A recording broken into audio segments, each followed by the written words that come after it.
To start this video without being inflammatory, I feel that I should mention that I have nothing against modern controls existing or anything against the people that use them. Having some sort of avenue that eases people into learning new characters or the game in general is an awesome feature that boils the game down to its core elements, making it a digestible experience. The idea behind modern controls isn't new at all either.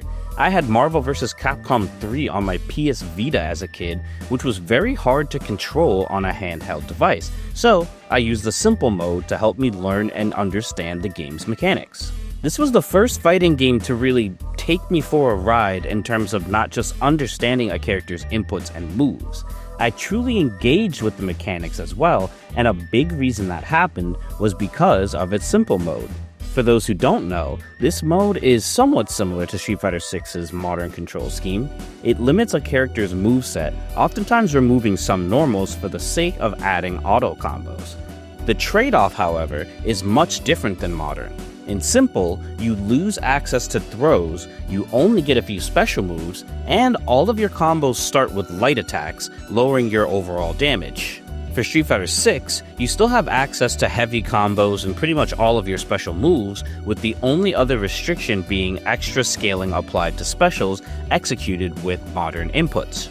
Granted, you can still use normal motion inputs in modern to bypass that extra scaling, so it's actually a cool way to ease players into classic controls once they've got the hang of all of that.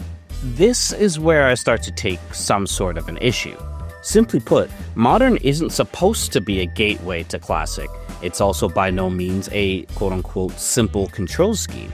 It's an alternative, as described by the game's directors. 本当にモダン操作っていうもの自体がイージーモードというかという考えではもちろん我々はなくてですね、そのモダン操作でも活躍できるような大会に出てモダン操作で優勝してくれる人が出てくるようなものを目指して作っているという感じですね。In modern, every character has access to all of their special moves. On the surface, there's nothing wrong with this, but it has deeper implications. It isn't just that everyone has access to their moves. Instead, it's somewhat the opposite, where each character is designed from the modern standpoint up to have all of their moves. According to Nakayama, they even experimented with creating the game without classic controls at all. This implies compromises or design changes on the classic side, and there's a pretty easy way to show what I mean here. Let's take a look at some of the charge characters of Street Fighter VI, like Blanka or M. Bison. Notably in the past, these two characters have had multiple charge moves where a player had to hold a direction for a certain amount of time and then press the opposite direction and a button to perform that special move. Blanka had rolling attack, backstep roll, and vertical roll, which were all charge inputs. He has these exact same moves in Street Fighter VI, but backstep roll was made into a half-circle input. When the game first came out, I didn't think too much of this because it seemed like backstep rolling was just made into a combo tool, and Street Fighter VI is a bit faster than 5, so having access to it at all times made sense. However, when Bison released, things seemed a little strange. Bison had an insanely good drive rush, his walk speed wasn't exceptionally slow as it had been in the past, and his scissor kick special was turned into a regular quarter circle motion input. I'm all for character redesigns to fit the game they're adapted into, but something seems strange about that scissor kick change since it wasn't fundamentally any different than it was in Street Fighter V. Both versions are unsafe on block, both are combo tools, and they serve the purpose of moving Bison forward to continue pressure. So if all of this was true, why would they change the input between the two games? The answer is pretty clearly because when you build a character from the ground up with modern controls in mind, they can't have more than 2 charge moves. To perform a charge move in modern, all you have to do is hold down or back and then press the special button. Because of this method, you can only have 2 charge moves per character in modern controls since there is no way to distinguish which kind of button, like a punch or a kick, is pressed after charging. Capcom has chosen to prioritize modern over classic in this way, stripping characters of their identity to make sure they can work within this new control scheme.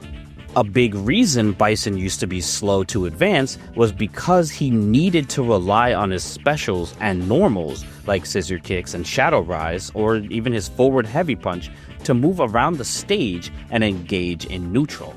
Without that, Bison feels somewhat boring in Street Fighter 6 since his identity no longer really matches what he's doing on screen.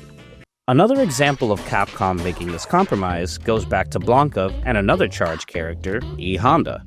In previous games, both characters had specials that were mash inputs, Blanca's Electric Thunder and Honda's infamous 100-hand slap.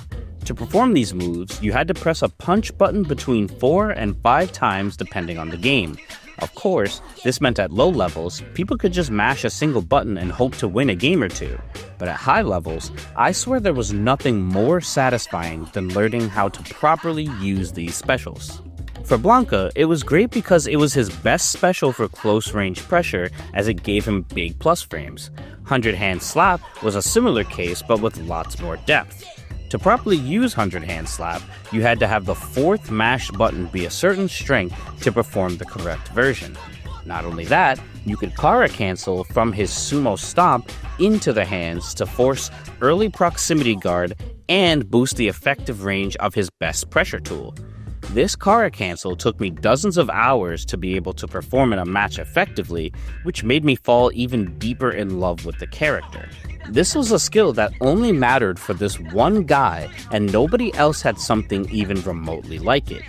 This distinguished E Honda for me as a difficult to master but fun to learn character I could build a relationship with. I only mention all of this to say that in Street Fighter 6, the identity of both of those moves has been stripped away in favor of a more universal input structure, as both moves are now normal quarter circle inputs.